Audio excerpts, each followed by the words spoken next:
Bien, hermanos y hermanas, vamos a la página 83 en nuestro manual para nuestro último tema de esta serie de 10 temas. Quiero aprovechar esta oportunidad para mencionarles que hay un último capítulo en el manual que no estudiamos aquí. Pero si ustedes quieren ver ese tema, pueden ir a YouTube, ponen YouTube, Secrets Unsealed y mi apellido y van a encontrar todos los temas que nosotros hemos hecho recientemente, los hemos puesto en YouTube. Y ahí van a conseguir este tema sobre Daniel 11, que es el último capítulo del manual que no tuvimos tiempo de cubrir aquí. Les animo de que se sienten a estudiar ese capítulo, porque tiene mucho que ver con lo que hemos estudiado. Pero lamentablemente no tenemos suficientes noches como para cubrir ese capítulo, porque se necesitan 2 sesiones de 1 hora cada una de las sesiones para cubrirlo. Así que ahora vamos a ir a la página 83 y vamos a comenzar leyendo del libro de Hebreos, el capítulo 8 y los versículos 1 al 5. Hebreos 8 y el versículo 1 hasta el versículo 5. Aquí el apóstol Pablo está comparando los servicios del santuario terrenal con los servicios del santuario celestial. Dice allí: ahora bien, el punto principal de lo que venimos diciendo es que tenemos tal sumo sacerdote, el cual se sentó a la diestra del trono de la majestad en los cielos, ministro del santuario y de aquel verdadero tabernáculo que levantó el Señor y no el hombre. Está hablando del santuario celestial. Versículo 3. Porque todo sumo sacerdote está constituido para presentar ofrendas y sacrificios, por lo cual es necesario que es decir, Jesús, también tenga algo que ofrecer. Así que, si estuviese sobre la tierra, ni siquiera sería sacerdote, habiendo aún sacerdotes que presentan las ofrendas según la ley. Y luego dice esto: los cuales sirven a lo que es figura y sombra de las cosas celestiales. O sea, que los servicios del santuario celestial y el santuario celestial eran una sombra o una ilustración en miniatura de los servicios del santuario celestial. Así que dice en el versículo 5, los cuales sirven a lo que es figura y sombra de las cosas celestiales, como se le advirtió a Moisés cuando iba a erigir el tabernáculo, diciéndole: mira, haz todas las cosas conforme al modelo que se te ha mostrado en el monte. Así que el punto que quiero que nosotros captemos de este pasaje de Hebreos 8, 1 al 5, es que el santuario celestial y sus servicios eran ilustrados en miniatura por el santuario terrenal y sus servicios. Ahora, lamentablemente, cuando nosotros estudiamos el día de expiación en el santuario terrenal, nos enfocamos primordialmente en lo que ocurría dentro del santuario. Y lo mismo sucede muchas veces cuando hablamos de lo que ha transcurrido en el santuario celestial a partir del año 1844. Hablamos sobre Cristo, está en el cielo, está desempeñando una obra de juicio allá, está examinando las vidas de todas las personas que profesan haber aceptado a Jesús, y nos enfocamos primordialmente en lo que Jesús ha estado haciendo allá desde 1844. Y hay un enfoque prácticamente que hemos ignorado, y es lo que hacía el pueblo fuera del santuario, mientras el sumo sacerdote estaba haciendo su obra en el santuario. Así que en este último tema vamos a hablar sobre lo que hacía el pueblo de Israel fuera del santuario en el día de expiación. Y claro, eso es una ilustración en miniatura de la obra que hace Cristo en el santuario celestial y lo que nosotros debemos hacer al reunirnos por fe alrededor del santuario celestial. Ahora vamos a describir lo que hacía el pueblo en el día de expiación, en el día de la purificación del santuario, porque eso ilustra lo que debemos estar haciendo nosotros mientras Jesús purifica el santuario celestial. Estamos en la página 84, en la parte superior de la página. Hay una lista aquí de cosas que el pueblo tenía que hacer y de lo que sucedía si no lo hacían. En primer lugar, por 10 días antes del día de expiación, las trompetas anunciaban que el día de expiación se acercaba, para que el pueblo estuviera atento de que iba a comenzar el gran día de la purificación del santuario, el gran día del juicio en Israel. Otro asunto es que se exigía acto de presencia de toda persona en el pueblo alrededor del santuario en el día de expiación, el día de la purificación del santuario. No podían quedarse en su casa, no podían irse a trabajar, no, tenían que reunirse alrededor del santuario para seguir por fe la obra del sumo sacerdote, porque no podían entrar allá, tenían que seguir lo que hacía el sumo sacerdote por fe. Y por eso es que el sumo sacerdote tenía campanas en la parte inferior de su manto, para que la gente pudiera escuchar las campanas y pudiera seguir la obra que estaba haciendo el sumo sacerdote. Ellos estaban afuera, pero estaban siguiendo por fe la obra que hacía el sumo sacerdote en el lugar santísimo. Tenían que hacer acto de presencia. Era un día que se llamaba Día de Santa Convocación. Además de eso, en Levítico 16 y 23 dice que ellos debían ese día afligir sus almas, que significa que debían buscar en sus vidas el pecado y por la gracia de Dios y el poder de Dios arrancar el pecado de la vida durante el día de expiación.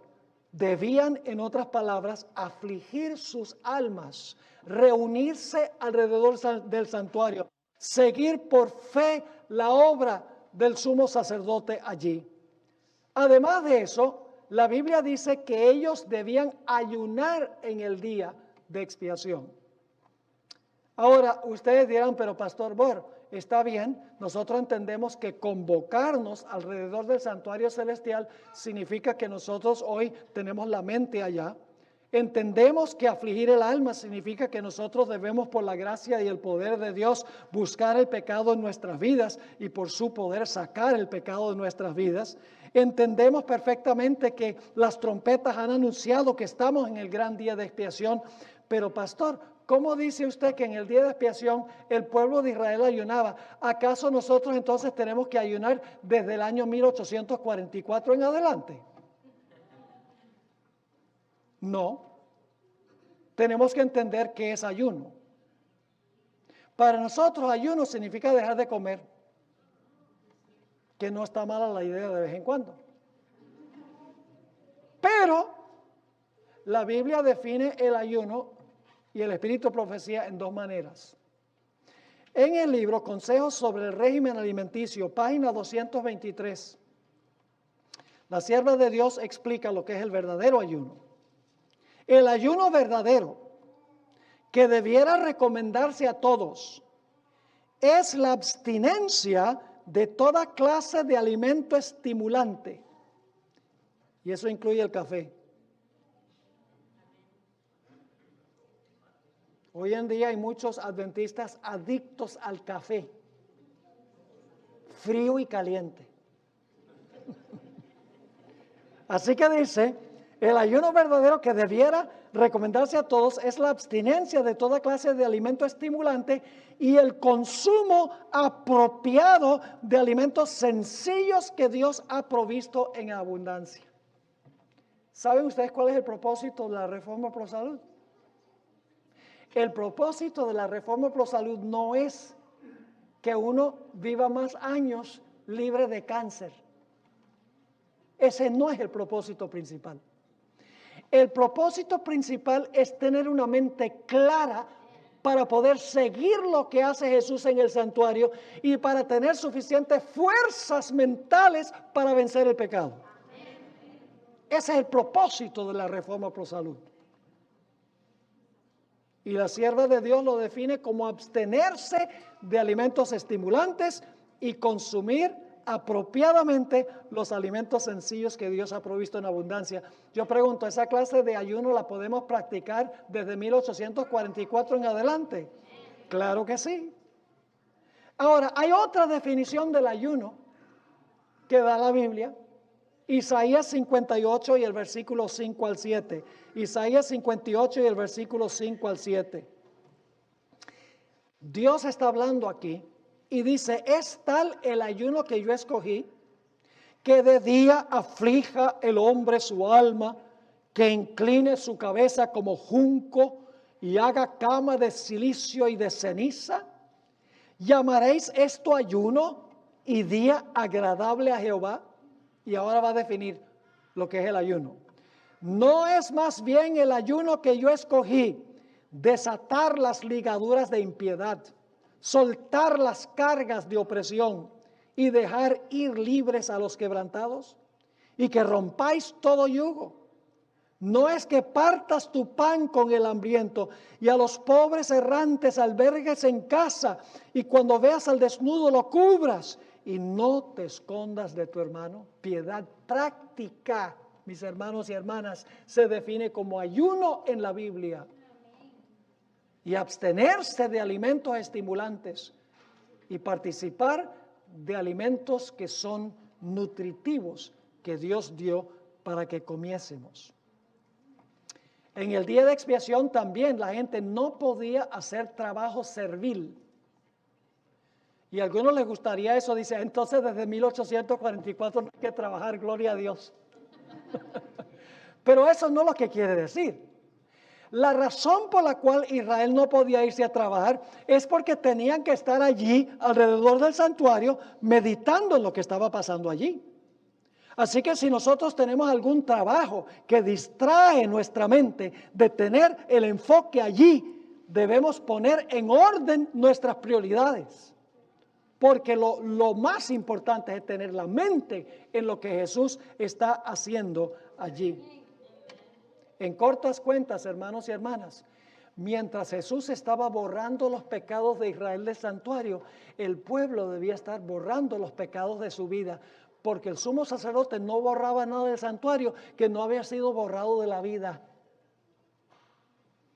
La Biblia nos dice que cualquiera que no cumplía con estos requisitos era cortado del medio del pueblo y destruido. Eso lo dice Levítico 23 y el versículo 28 al 30. Y cuando terminaba el día de expiación, había solo dos grupos. Los que habían simpatizado con la obra del sumo sacerdote, cumpliendo con lo que hemos descrito, y aquellos que no lo habían hecho. La sierva de Dios nos dice que aquellos que pasarán vivos por la gran tribulación final, por el tiempo de angustia final, necesitarán una preparación especial para ese tiempo. Tendrán que tener vidas completamente limpias del pecado, porque deberán vivir en el tiempo de angustia sin intercesor. Va a llegar el momento en que no podremos mandar nuestros pecados más al santuario, porque Cristo habrá terminado su obra como sumo sacerdote. La sierva de Dios dice que tendremos que ser vencedores en la batalla contra el mal. En el libro Conflicto de los Siglos, página 480, la sierva de Dios escribió: estamos viviendo ahora en el gran día de la expiación, cuando en el servicio simbólico el sumo sacerdote hacía la propiciación por Israel. Todos debían afligir sus almas, arrepintiéndose de sus pecados y humillándose ante el Señor, si no querían verse separados del pueblo. De la misma manera, fíjense que ella está hablando primero de lo que pasaba en Israel. Luego dice, de la misma manera, Todos los que desean que sus nombres sean conservados en el libro de la vida, deben ahora, en los pocos días que les quedan de este tiempo de gracia, afligir sus almas ante Dios con verdadero arrepentimiento y dolor por sus pecados. Hay que escudriñar honda y sinceramente el corazón. Empeñada lucha espera a todos aquellos que quieran subyugar las malas inclinaciones que tratan de dominarlos. La obra de preparación es obra individual. No somos salvados en grupos. La pureza y la devoción de uno no suplirá la falta de estas cualidades en otro. Si bien todas las naciones deben pasar en juicio ante Dios, sin embargo, Él examinará el caso de cada individuo de un modo tan rígido y minucioso como si no hubiese otro ser en la tierra. Cada cual tiene que ser probado y encontrado sin mancha ni arruga ni cosa semejante. La Sagrada Escritura corrobora lo que dice el Espíritu de profecía. En Hebreos 12, el versículo 14 al 17 y luego el versículo 28 y 29, nos está hablando de Esaú. ¿Recuerdan la historia de Esaú? ¿Cómo era la religión de Esaú? Él vivía para el tiempo presente.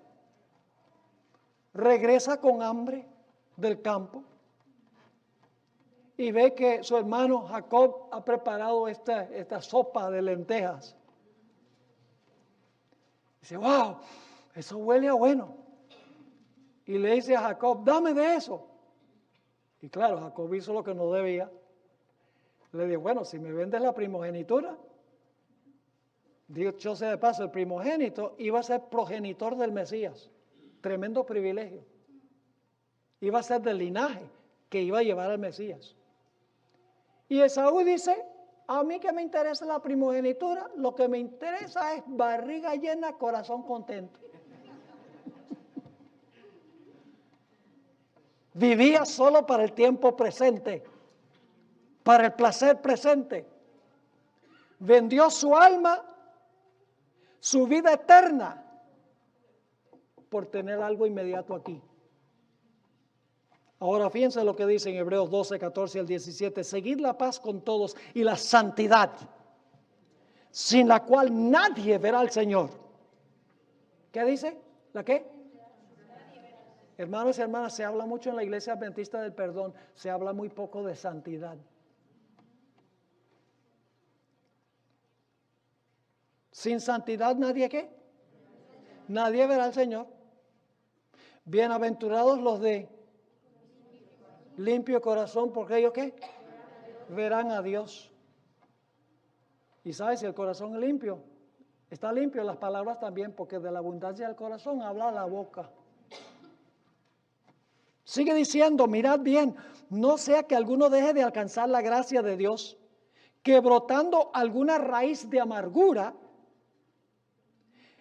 os estorbe y por ella muchos sean contaminados. No sea que haya algún fornicario o profano como Esaú, que por una sola comida vendió su primogenitura. Porque ya sabéis que aún después, deseando heredar la bendición, fue desechado y no hubo oportunidad para el arrepentimiento, aunque la procuró con lágrimas. Así será para muchos durante el tiempo de angustia. Dice la sierva del Señor que le rogarán al Señor que perdone sus pecados y será ya demasiado tarde. Versículo 28, así que recibiendo nosotros un reino inconmovible, tengamos gratitud y mediante ella sirvamos a Dios agradándole con qué cosa, con temor y reverencia, porque nuestro Dios es qué cosa, es fuego consumidor. ¿La Biblia exige una preparación especial? Sí. Noten 1 de Juan 3, 1 al 3. Primera de Juan, el capítulo 3 y el versículo 1 al 3. Mirad cuál amor nos ha dado el Padre para que seamos llamados hijos de Dios. Por esto el mundo no nos conoce, porque no le conoció a Él. Amados, ahora somos hijos de Dios y aún no se ha manifestado lo que hemos de ser, Pero sabemos que cuando Él se manifieste, está hablando de la segunda venida, sabemos que cuando Él se manifieste, seremos semejantes a Él porque le veremos tal como Él es.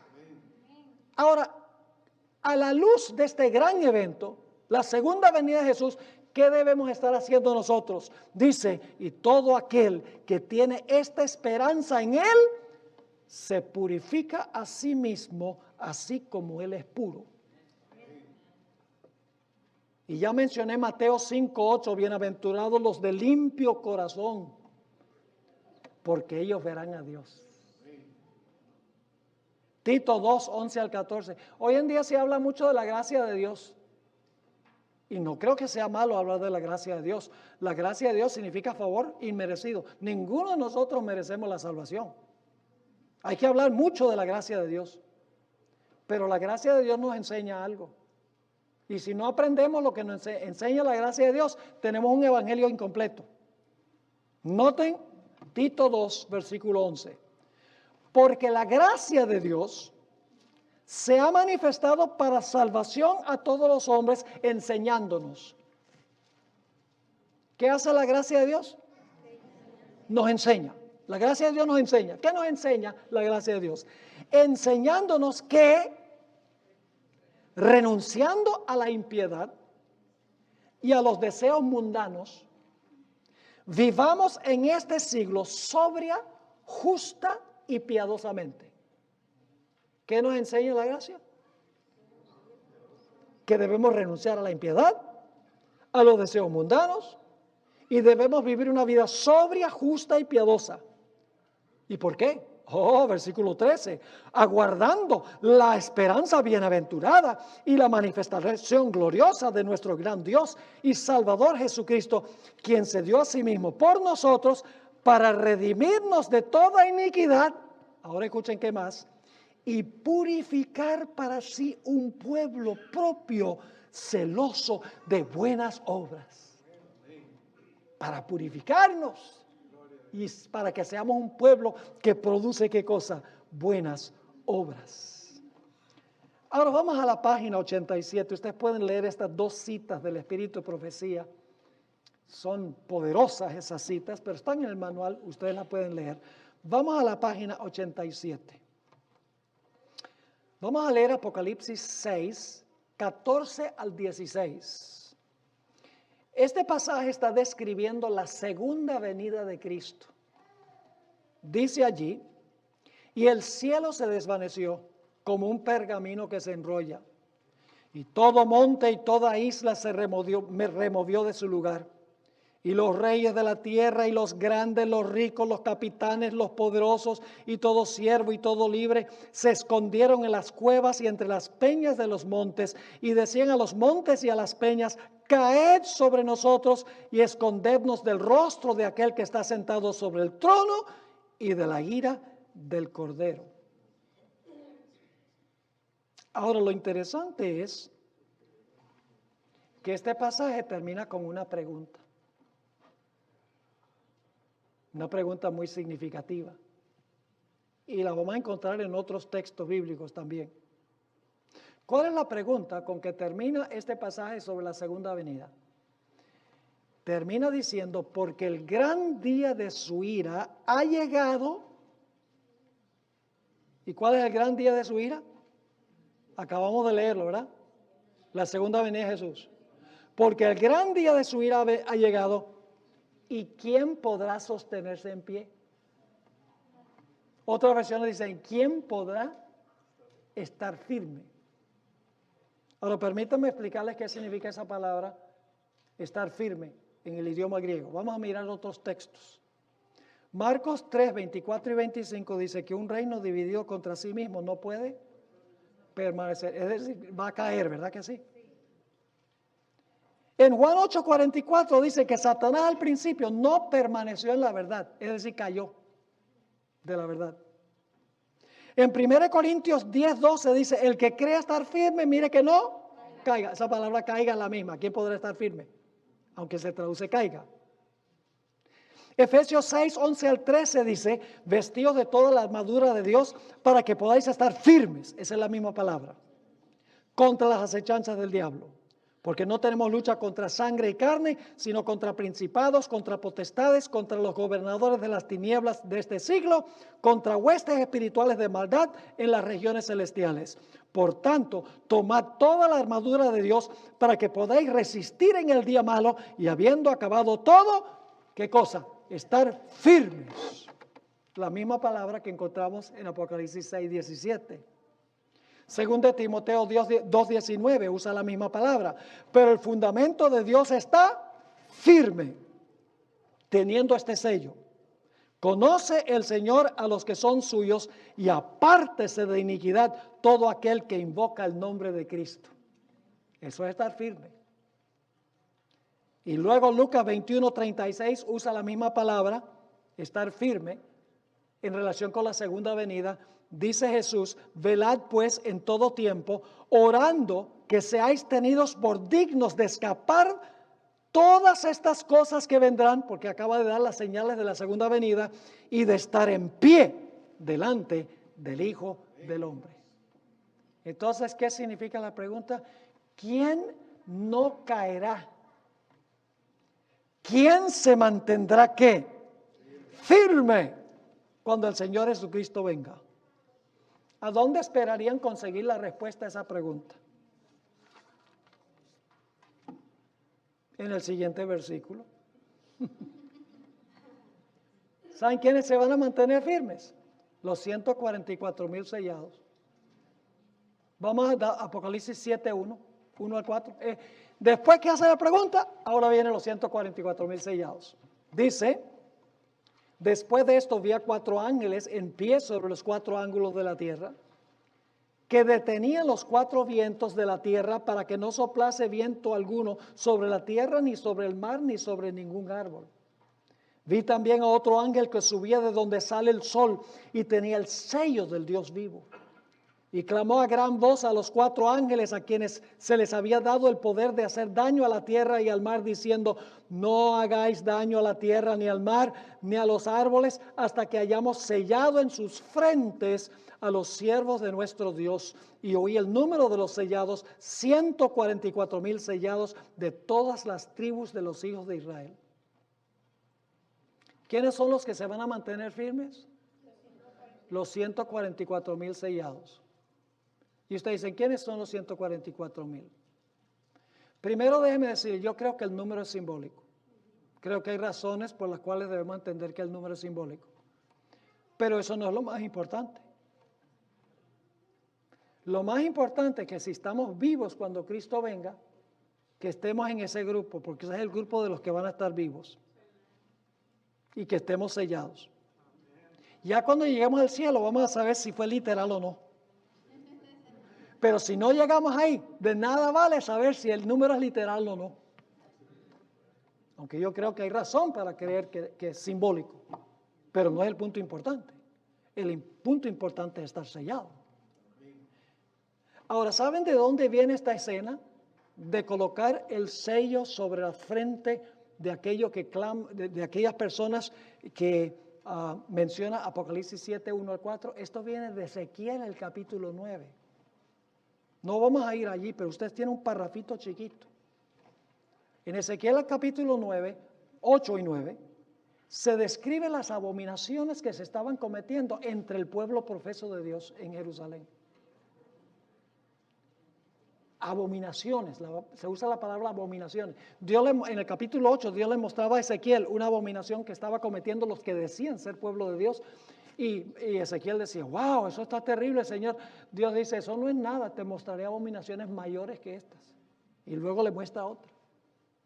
Y Ezequiel dice, no, eso está terrible. Dios dice, eso no es nada, te voy a mostrar una abominación mayor que esa. ¿Y saben cuál es la abominación más terrible con la cual termina la lista? Los líderes espirituales del templo tenían la espalda al templo y estaban con el rostro hacia el oriente adorando el sol. El mundo hoy en día está adorando en el día del sol. Los líderes espirituales enseñan eso a sus miembros de iglesia. Sí, algunos dicen, pero pastor, no es lo mismo adorar el sol que adorar en el día del sol.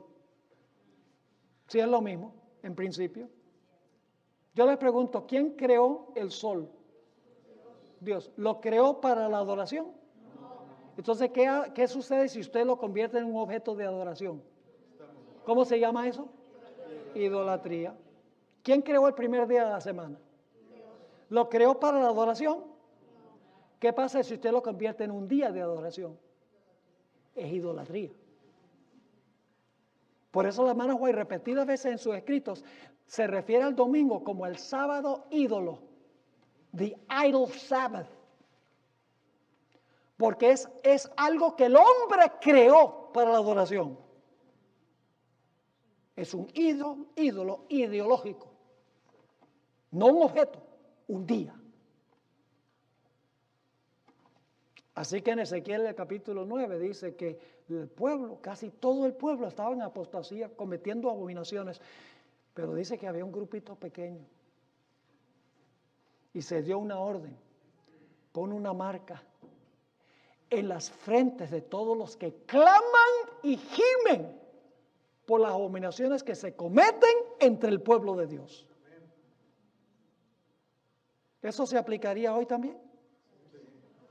Claro, porque Apocalipsis 7, el sellamiento viene de Ezequiel 9. Y usted no puede decir el sellamiento es igual, pero el clamar y el emir no. Ahora escuchen, Apocalipsis 7, 1 al 4 describe el sellamiento de los 144,000, pero no dice nada sobre su carácter. Sencillamente dice que son sellados para mantenerse en pie. Pero el capítulo 14 nos dice qué características tienen los 144,000. Vamos a Apocalipsis 14, 1 al 5, para que ustedes vean qué clase de gente es esta que va a ser sellada. Dice en Apocalipsis 14, 5. Después miré, y he aquí el Cordero estaba en pie sobre el monte de Sión, y con él 144,000 que tenían el nombre de él y el de su padre escrito en sus frentes. ¿Qué representa el nombre en la Biblia? El carácter. ¿Y a dónde tienen el carácter estas personas? En la frente. ¿Sabe lo que ustedes tienen detrás de la frente? El lóbulo frontal, a donde todas las decisiones espirituales se toman, a donde se reproduce el carácter de Cristo. 244,000 tienen el carácter del Padre y el Hijo.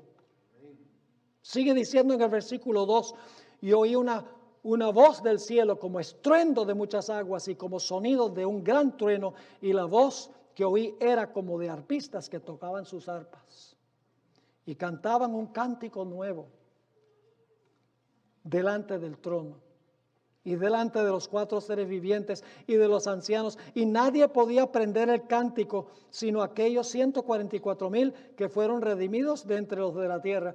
Y algunos dicen, bueno, entonces solo ellos van a entender el canto. Permítame explicar qué significa esto. ¿Ustedes recuerdan cuando el pueblo de Israel cruzó el Mar Rojo? Que María, la hermana de Moisés, preparó un himno especial cuando llegaron al otro lado.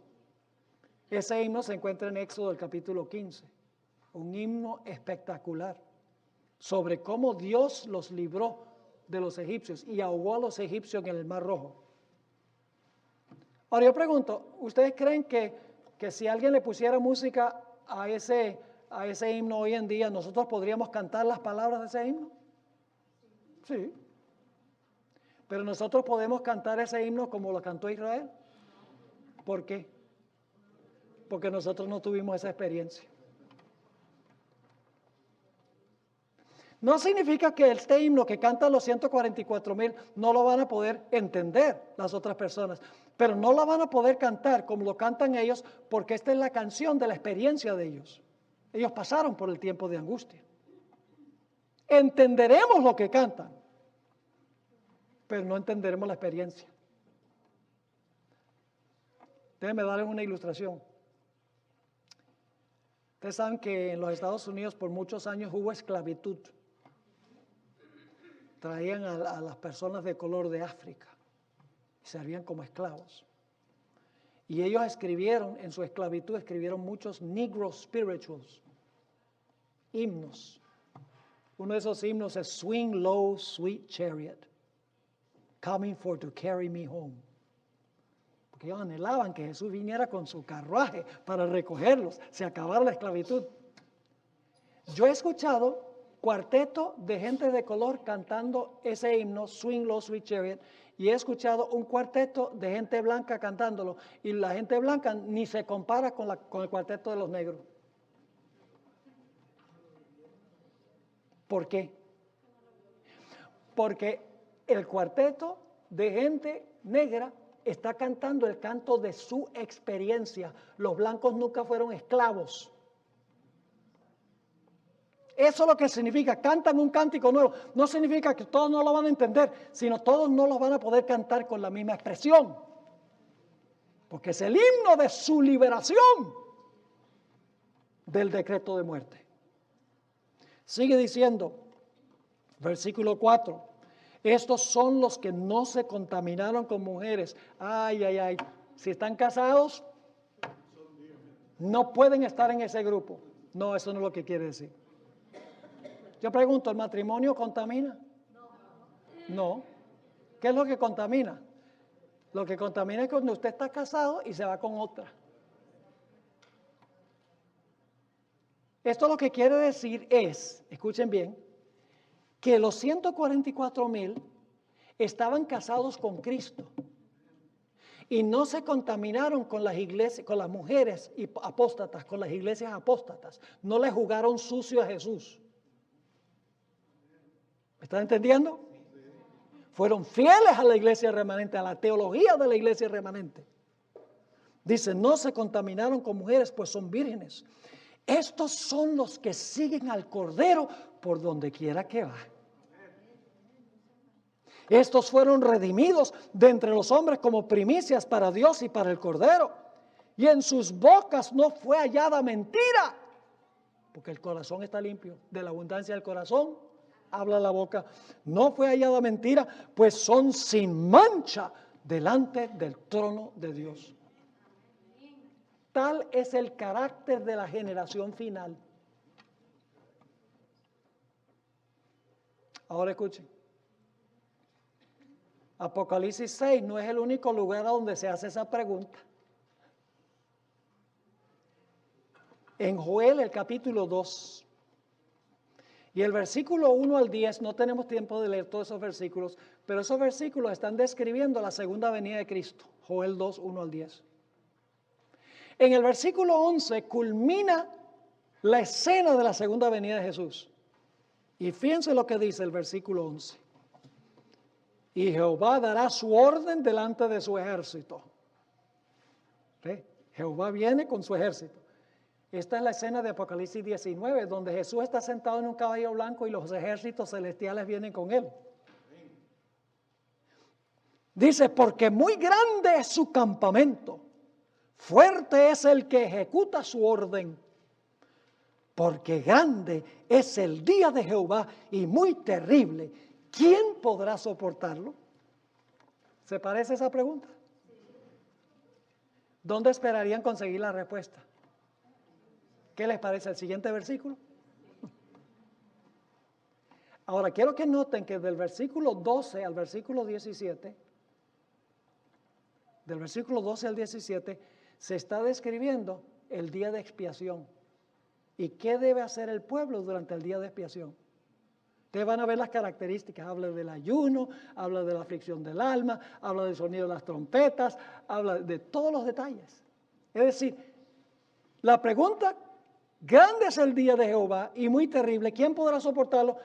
Se contesta con los versículos siguientes que dan las características de las personas que van a mantenerse en pie. Vamos a leer Joel 2 y el versículo 12. Por eso, fíjense cómo comienza el versículo 12, por eso, siendo que el día de Jehová es grande y terrible, ¿quién lo podrá soportar? Dice, por eso, pues ahora dice Jehová, convertíos a mí con todo vuestro corazón. ¿Con qué? ¿Es el día de expiación esto? Sí, con ayuno. ¿Y con qué? lloro y lamento. Rasgad vuestro corazón y no vuestros vestidos, y convertíos a Jehová vuestro Dios. Porque misericordioso es y clemente, tardo para la ira y grande en misericordia, y que se duele del castigo. ¿Quién sabe si se volverá y se arrepentirá y dejará bendición tras él? Esto es ofrenda y libación para Jehová vuestro Dios. Y luego fíjense lo que dice: tocad trompeta en Sión. ¿Tiene algo que ver con el día de expiación? ¿Tocar la trompeta? Sí. Tocad trompeta en Sión, proclamad ¿qué cosa? Ayuno, convocada asamblea. ¿El día de expiación era día de convocación o asamblea? Sí. Reunid al pueblo, santificad la reunión, juntad a los ancianos, congregad a los niños y a los que maman. Nadie debe quedarse encerrado, tiene que reunirse allí. Dice: salga de su cámara el novio y de su tálamo la novia. No hay tiempo ni siquiera para una luna de miel. ¿Y qué deben hacer los pastores? Deben enseñarle a los miembros a saltar y a rodar en los pasillos y hablar en un idioma que ni siquiera Dios entiende. No. La celebración vendrá cuando en la fiesta de tabernáculos, cuando lleguemos al cielo. Ese es el tiempo de celebrar. Ahora es el tiempo de afligir. Entre la entrada y el altar, ¿qué debían hacer los líderes? Y oren los sacerdotes, ministros de Jehová, y digan: perdona, oh Jehová, a tu pueblo, y no entregues al oprobio tu heredad, para que las naciones se enseñoreen de ella. ¿Por qué han de decir entre los pueblos: ¿dónde está su Dios? Entonces la pregunta es: ¿quién podrá soportar este día? Los que hacen esto en el día de expiación, lo que hacía el pueblo fuera del santuario. Pero ese no es el único lugar donde aparece la pregunta. Vamos a Isaías 33, 14 al 16. Isaías, el capítulo 33 y el versículo 14 hasta el versículo 16. Empieza diciendo: los pecadores se asombraron en Sión, espanto sobrecogió a los hipócritas. Y vienen las dos preguntas: ¿quién de nosotros morará con el fuego consumidor? ¿Quién de nosotros habitará con las llamas eternas? ¿Y qué respuesta dan los que no son adventistas? Dice: los que van a estar en las llamas eternas son los impíos, se van a quemar en las llamas para siempre. Pero la Biblia enseña que son los justos los que van a vivir en medio de las llamas. Pero como tienen un carácter a prueba de fuego, el fuego no los va a quemar. Y usted dice: ¿será así? Pues vamos a leerlo. ¿Quién de nosotros morará con el fuego consumidor? ¿Quién de nosotros habitará con las llamas eternas? Fíjense la respuesta. Tiene que ver con nuestra conducta. El que camina en justicia y habla lo recto. El que aborrece la ganancia de violencias. El que sacude sus manos para no recibir mordidas. Dice cohecho, pero eso es lo que significa mordidas. El que tapa sus oídos para no oír propuestas sanguinarias. El que cierra sus ojos para no ver cosa mala. Este habitará en las alturas. Fortaleza de roca será su lugar de refugio. Se le dará su pan y sus aguas estarán seguras. ¿Tiene algo que ver el estilo de vida con estar firme? Se hace la pregunta y luego se menciona las características que tienen las personas. Ahora, no es el único lugar donde se hace la pregunta. Vamos al Salmo 15. Versículo 1. La pregunta es similar. Dice: Jehová, ¿quién habitará en tu tabernáculo? ¿Quién morará en tu monte santo? ¿Cuál es el monte santo de Jehová? Sión. ¿A dónde están parados los 144,000? En el monte Sión. Así que la pregunta es: ¿quién habitará en tu tabernáculo? ¿Quién morará en tu monte santo? ¿Quién va a estar ahí sobre el monte de Sión? Escuchen la respuesta, tiene que ver con nuestra conducta. El que anda en integridad y hace justicia y habla verdad en su corazón. El que no calumnia con su lengua, ni hace mal a su prójimo, ni admite reproche alguno contra su vecino.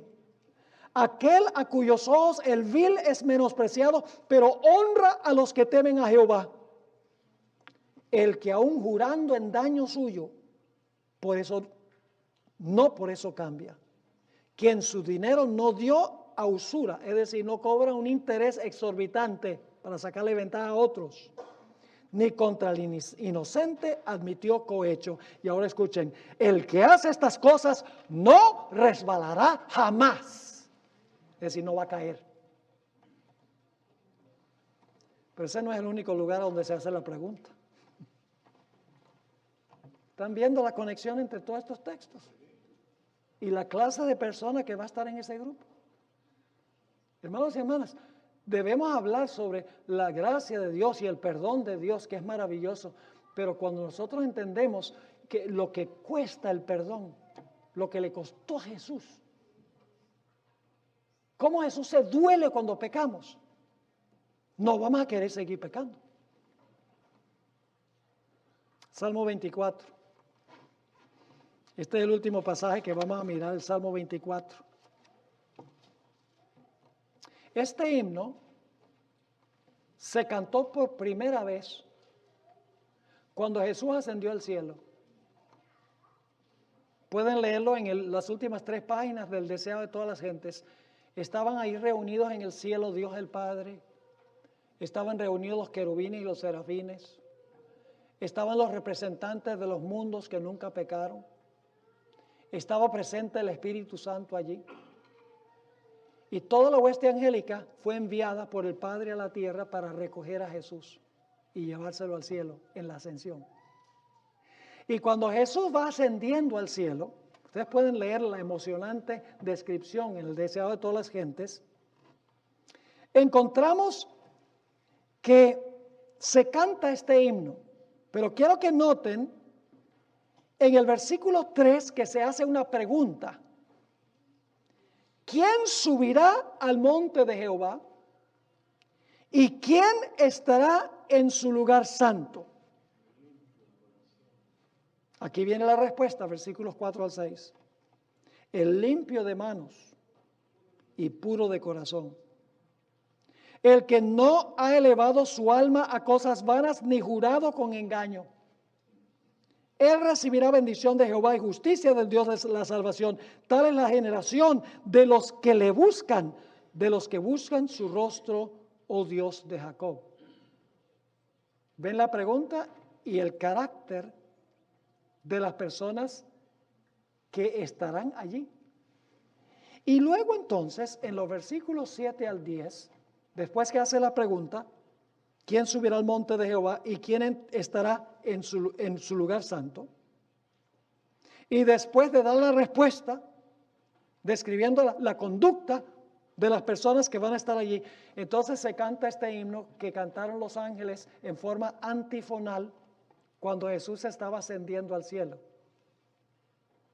Versículo 7 dice: alzado puertas vuestras cabezas y alzaos vosotras puertas eternas y entrará el Rey de Gloria. Y entonces la hermana White describe que los ángeles que quedaron de centinelas en las puertas preguntan: ¿quién es este Rey de Gloria?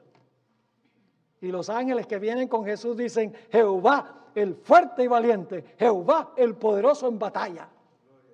Alzad, oh puertas, vuestras cabezas, y alzad vosotras puertas eternas, y entrará el Rey de Gloria. Y entonces dice ella que otra vez los que están adentro preguntan: ¿quién es este Rey de Gloria? No porque no sepan quién es, sino porque les encanta escuchar su nombre. Y viene la respuesta: Jehová de los ejércitos, Él es el Rey de la Gloria. Y entonces Jesús entra en medio de una explosión de armonía triunfante. Y le presenta a su Padre las primicias que resucitaron con Él cuando salió del sepulcro. El down payment de todos los que Jesús se va a llevar a la segunda venida.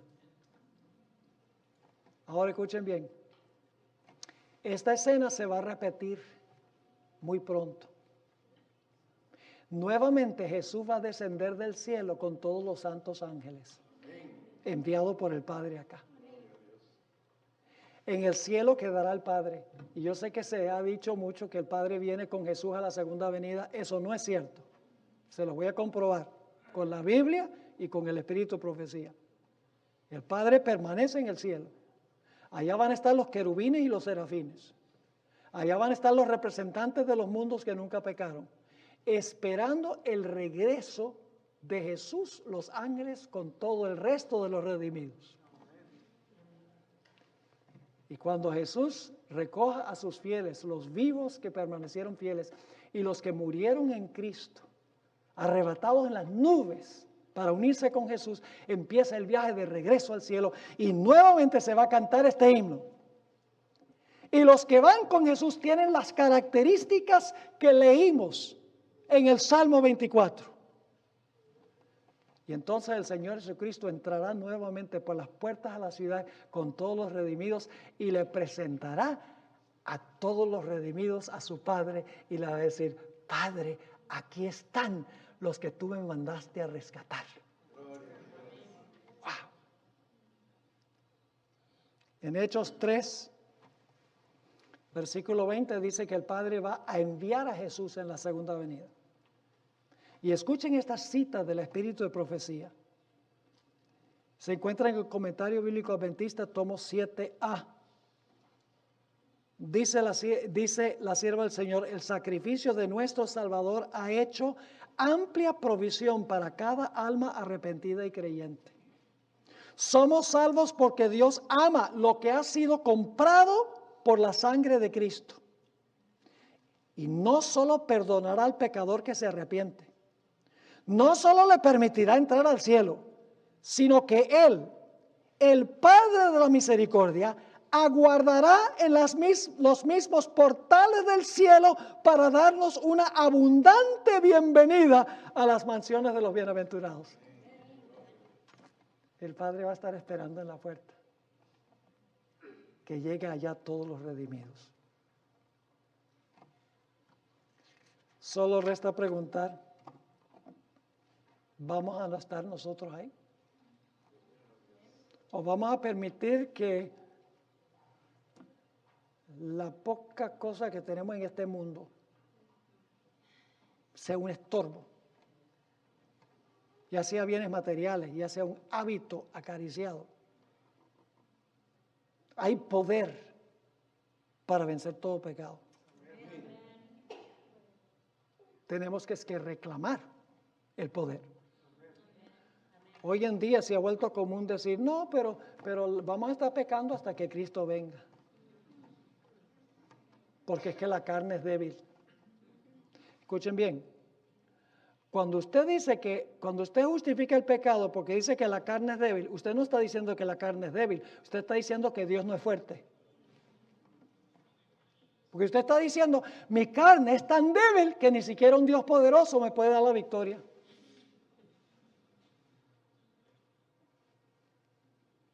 Te está limitando el poder de Dios cuando dice: yo no puedo vencer el pecado. Usted conoce ese texto que dice: casi todo lo puedo en Cristo que me fortalece.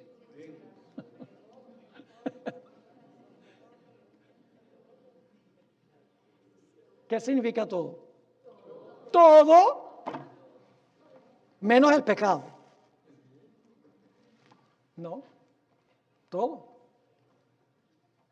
Entonces, hermanos y hermanas, lo más importante en estos últimos tiempos, los últimos años de la historia de este planeta, últimos días de la historia de este planeta, lo más crucial es que nosotros hagamos una entrega completa y total al Señor.